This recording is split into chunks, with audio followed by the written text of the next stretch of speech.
Nintendo's a very strange company. One moment they're releasing extremely safe Kirby and Yoshi sequels, and the next, Zelda's getting a Musou game. You can't predict many Japanese companies a lot of the time, but Nintendo is one that can be very difficult to predict, and nothing showed it more than when they decided to let Ubisoft make a Mario game. Not only that, it was a Mario and Rabbids crossover game. And not only that, it was a Mario and Rabbids crossover game that was also an XCOM game.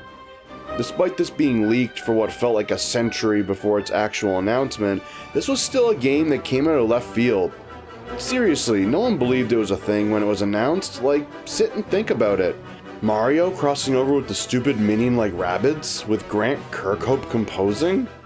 Well, thinking about it amounted to nothing, as the game was put in our hands shortly after, and shortly into the Switch's life cycle, with Mario plus Rabbids Kingdom Battle. Getting over the bizarre pairing, the game itself was always going to be fairly promising, seeing as it was an XCOM game masquerading as a Mario game. Now, Mario is not well known for shooting shit up with guns, he usually does that with fire flowers, so can a game like this actually work? Will Nintendo and Ubisoft actually be rewarded for being so off the wall? Or will they be smacked down hard by the slapstick glove of the man in red himself, Shigeru Miyamoto?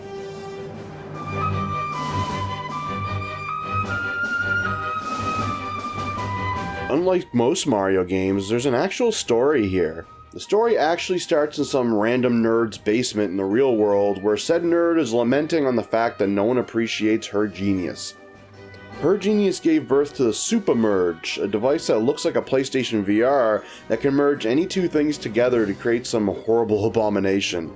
As she comments on an overheating issue, she gets up and leaves the basement, leaving the Super Merge unguarded.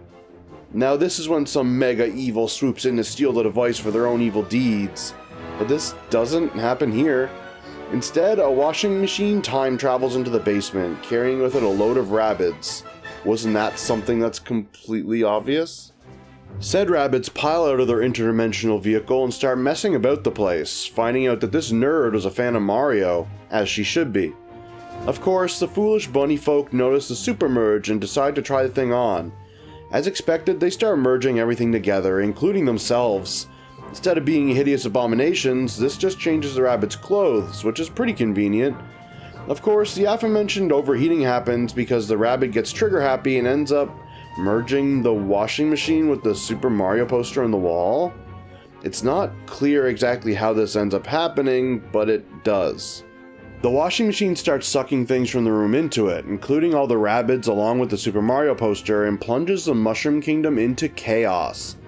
The AI that inhabits the Super Merge, Beepo, gets rightfully pissed at the rabbit wearing the headset, a rabbit dubbed Spawny later in the game, as they and all the real-world debris around them plummet into the Mushroom Kingdom below. Above them, a great vortex is forming, throwing the inhabitants of the Mushroom Kingdom astray, as well as just being very menacing. Mario and Beepo conveniently meet up, as well as Rabbid Luigi and Rabbid Peach, and decide to set out to save the day. All in all, it's not much more of a story than you'd expect, and it's very much a carrot and a stick kind of story. You corner Spawny so many times, only to have something happen for him to get away, but it is still an enjoyable time.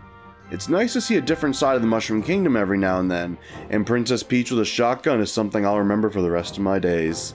Now, don't go expecting anything deep, but it is an enjoyable time that will at least keep pushing you forward in order to see just what's going to torment Beepo next.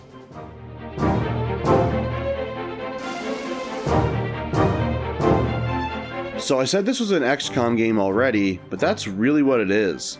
Battles take place on various battlefields littered with cover, winding pathways, rabbit pipes, and platforms of various heights. The game is turn-based in the sense that there's a player phase and an enemy phase, and you get a party of 3. During each player phase, you can move each character, use an attack with each character, and use an ability with each character. You also don't have to do things in any specific order either, you can mix and match to fit the situation. You can attack before moving, use an ability before attacking, or just move, whatever your battle calls for. Each character comes with their own abilities and weapons, of which you get a primary weapon and a sidearm, and each character has their own strengths and weaknesses. On the weapon side of things, the primary weapon is typically the long-range, point-and-shoot firearm, while your sidearm is more specialty. For example, Rabid Luigi's sidearm is a bazooka which can travel a fair distance and hit enemies behind cover, but does less damage as a trade-off. Each sidearm fits a different situation, so it's good to keep them in mind, but I find some of them to be quite useless. Well, one of them. Mario's and Rabid Mario's, spoiler, is a hammer and it's extremely close range. It deals a lot of damage, but it can also deal damage to cover, potentially leaving you out in the open, letting an enemy take a free crack at you. Each weapon also has a chance of applying a status effect, something that you'll be praying for in some battles, as they can easily turn the tide of the battle. Each character's weapons also tend to favor specific status effects, so you can easily build a team to fight in the manner you prefer. The only things to keep in mind about firing your weapon are that you obviously need to have a line of sight, be within range, and if you want to use a sidearm, you need to wait for the cooldown to be over, which takes a few turns depending on the weapon. Abilities also follow this rule and range from shields to damage boosts, so it's good to be using them frequently. You also need to take the mentioned cover into account when planning an attack, both for the enemy and for your party. Cover comes in two variants, full cover and half cover, both of which help out in battle. In the XCOM games, full cover will keep you safe, but half cover will keep you sort of safe depending on the stats of the enemy. Here they simplified things as full cover offers 100% protection, meaning all shots will miss you, and half cover will only offer 50% protection, with a 50% roll determining whether or not you get hit. This is a much better way of doing things and makes things nice and simple, letting your tactics show a bit more as you never have to trust your entire plan on the roll of a dice. Of course, there are sidearms that can bypass cover, and some cover can even be destroyed, making pot shots still worth it even if they don't happen to connect with your target. As mentioned before, there are status effects in the game and they can be devastating. They come in the form of honey, push, bounce, ink, burn, freeze, stone, and vampire.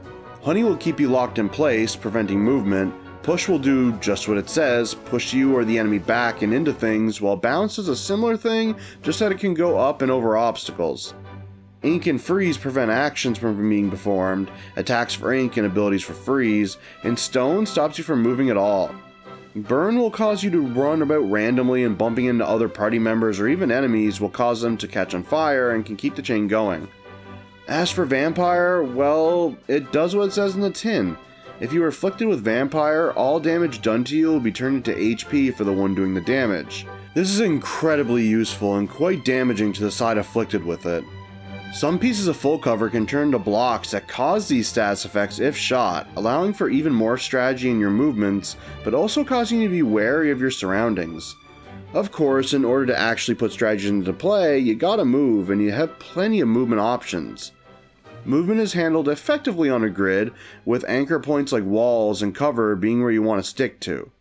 Moving up to cover causes the party member to automatically stick to it, and if flanked by cover, they will stick to the correct side. If you move into an enemy, you'll perform a dash attack, letting you do damage as you move into position. Unlike something like Disgaea or Fire Emblem, there are no restrictions on how you move to a place. You can dash to someone behind you and still get the full range of your movement ahead of you, making the system incredibly flexible. Some characters, namely the Rabbid characters, can even learn how to dash into multiple enemies, really making movement a big part of combat even beyond getting to where you need to go. Speaking of getting to where you need to go, you aren't restricted to just running your ass off to get to places. No, you can also utilize the Rabbid pipes that may be scattered around the map, allowing you to travel great distances or to higher vantage points on the battlefield. Entering one of these will limit your movement, as each character not only has a movement limit, but also a pipe exit movement limit, but they are extremely useful for getting around the environment, especially to higher elevations, as if you are higher than your opponent, you'll do more damage. The last bit of combat to speak about is a team jump. If you move an ally onto another ally, you'll be able to leap off them and reach a destination you may not have been able to reach otherwise. Say you want Luigi to get his ass up to a sniper spot, seeing as Luigi is a sniper in this game, but don't see any way up. You can move him over to Rabid Luigi and catapult off his head up to the ledge, all on Luigi's own turn. Some characters have different abilities that are triggered via this method, mostly all the Mario characters, and they are a great way of traversing the environment in a way only Mario could. There are also battles that task you with reaching the goal, or, heaven forbid, protecting Toad or Toadette traveling with you while they make their way to the goal. These can be challenging, as you know the game will try to stop you, but they do keep you on your toes and make the game not all about the murder. All this said, the combat is excellent. Now XCOM has always been great, so it is more whether they could pull off the system rather than if the system was going to be good or not. But the simplification of the hits and the Mario elements with pipes and team jumps combined with the dashes and traditional XCOM combat make for an energetic and enjoyable experience, and one that won't go down without a fight to boot.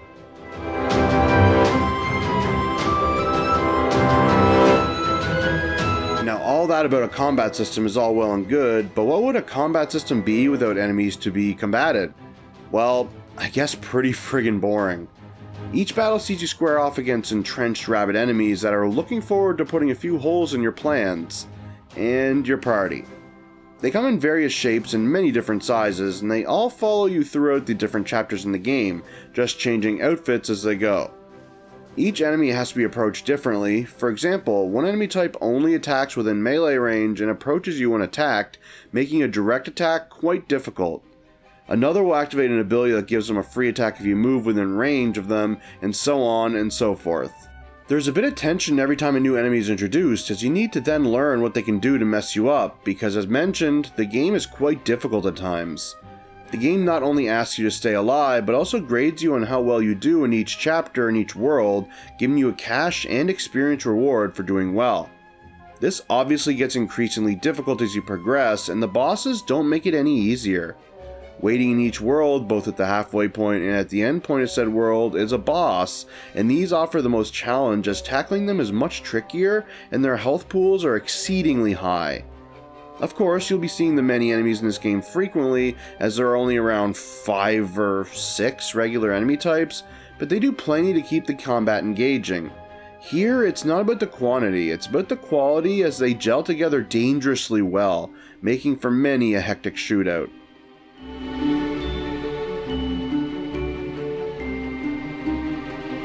Now, fighting is most of what you'll do, but there is more to it than that. At least a little bit more. Each battle in each world is separated by stretches of walking, no jumping sadly, as Mario and crew, led by Beepo, traverse the world in search of Spawny. Along the way you'll collect coins, open chests, and solve puzzles. That's pretty much it, though the sense of exploration is enough for it to not get boring. The puzzles you'll solve pretty much just boil down to switch pressing, box pushing, pipe traversing, and statue carrying affairs, but they can get pretty dang tricky and usually offer a chest as a reward. Chests can contain collectibles such as music, art, or models to look at, but others contain weapons and experience orbs, both of which you'll want. Now, of course, you don't just get the weapons from these chests. No, you'll still have to buy them, and there are a lot of weapons. This is obviously where the coins come in, and these armaments cost a lot of dough, so you best get to collecting all the coins you see. Now, this is one of the big reasons you want to get as high a grade as you can in each chapter, as they give you the most bang for your buck. As for the bang for your buck, there are so many weapons that you shouldn't try to collect them all. Thankfully, it's not needed because by the time you earn enough to buy one, it'll either still be good or you'll have another powerful one unlocked. As I went, I was able to keep my team geared up, all characters even, as you'll usually have 2 weapons of equal power to choose from, the only difference being the status effect they inflict, so there is some customization to be had.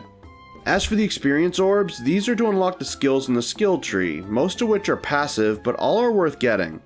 These skills do anything from reducing cooldown on abilities to causing dash attacks to do more damage to your critical hits, known as golden shots, dropping more coins. There's plenty of fluff and you'll want to go for specific things first, but all are worth getting in the end.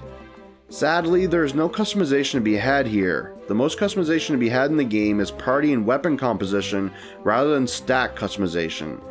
Still, both weapons and skills show a nice progression as you go through the worlds, so they are beyond worth putting some time into. You also retain damage between fights as long as you are in the same chapter, that is, so you'll also want to be on the lookout for mushrooms as you travel, though they do tend to be rare. Picking one up heals the entire team a little, so it's good to go for them if you see them. Now, as you progress through the story, Beepo gets more skills, such as the mentioned block pushing and statue carrying. These are just used for puzzles and are mostly used in the chapter after they are discovered, but there's some things you can't solve the first time you're in each world. Completing a world also unlocks a secret chapter that consists of a couple tougher battles for more rewards. Another thing that unlocks after a world is complete are the challenges. little missions that are handed out by rabid toads, which are amusing as hell to look at, that really challenge your observation and skills. These can be obscenely difficult and award coins and experience orbs to power up your team, making them worthwhile. Overall, nothing outside the combat is revolutionary or deep, but it does work with the combat well enough to keep things engaging.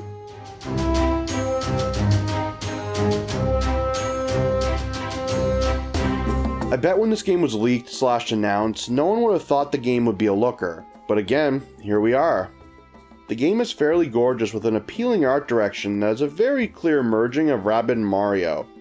The character models themselves are pretty basic texture-wise, especially considering that Mario and Luigi's overalls are not textured, but the bouncy energy and warm lighting the world exudes is addicting.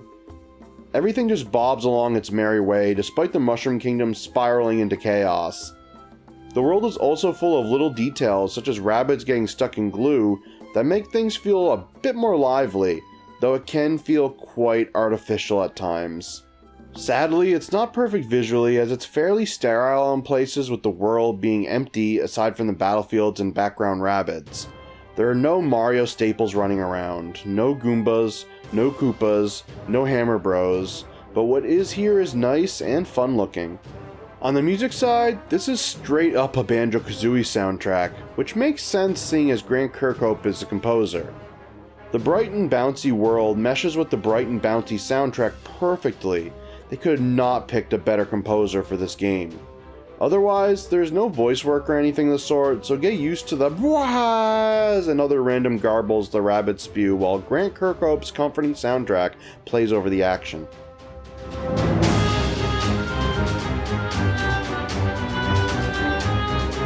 Now, the game is not without its faults. Not only is the art style pretty sterile, the world design itself doesn't make a lot of sense. This is clearly a crafted world, if you get what I'm saying. This doesn't feel like the Mushroom Kingdom, it feels like a video game that happens to take place in the Mushroom Kingdom. It makes the downtime feel a little odd and devoid of energy, unlike the combat, and can drag things down, especially when re-exploring a world looking for what you missed. Other than that, you can only have 3 characters in your party, out of a total of 8, and one has to be a Rabbid. You can't have a party of Mario, Luigi, and Peach, you need to have a cheap Ubisoft imitation with you at all times.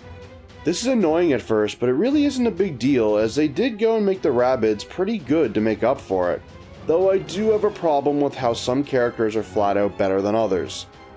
I'm sorry, Peach, as much as you are a classic video game waifu, you just aren't that good here, and I need to leave you on the bench with your Rabbid self and your boyfriend's Rabbid self. In the end, my team ended up being a mixture of Mario, Luigi, Rabbid Luigi, and Rabbid Yoshi. I just never found a reason to use anyone else without forcing myself to, and doing worse because of it.